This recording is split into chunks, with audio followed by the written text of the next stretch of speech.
Hi, Saints. This is Miss Garza coming to you on Wednesday morning. Welcome back from winter break. We've really missed you and excited to have you back at school.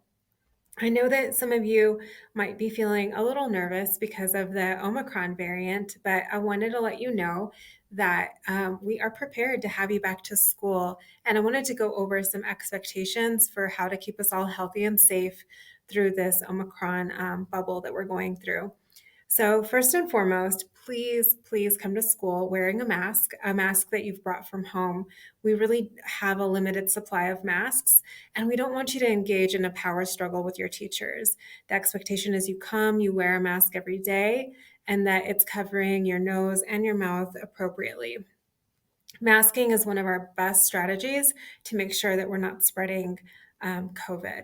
Another thing that you want to definitely know going into this semester is that things have changed a little bit in terms of quarantining, right?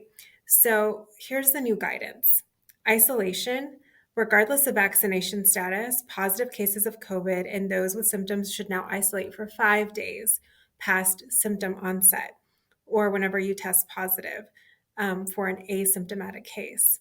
You can return to school on day 6 so long as you've not had a fever for the last 24 hours without using medication and you no longer have symptoms.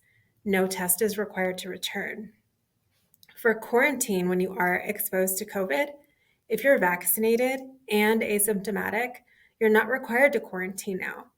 Quarantines are for asymptomatic, unvaccinated people exposed to COVID. They're 5 days past the exposure date.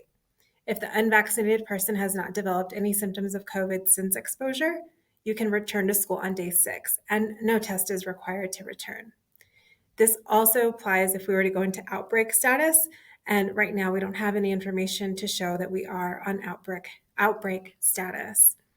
And we will continue our practice of sending email notifications to your families if you have had a classroom-based exposure. So I know this is a bit of a change for you all. Make sure that you ask your teachers your questions and that you understand the latest communication that our district has sent out regarding our COVID procedures. As always, social distance. Although we're not going back to the previous rules of, taking your temperature whenever you come into the building, we're making you stay, a certain distance in the classroom. Just wear those masks, wear them diligently. Please be respectful of the adults in the building and follow all of the COVID rules, and then we'll be great and we'll have a wonderful semester. Thank you so much, and I look forward to seeing you as you all are back to school. Take care.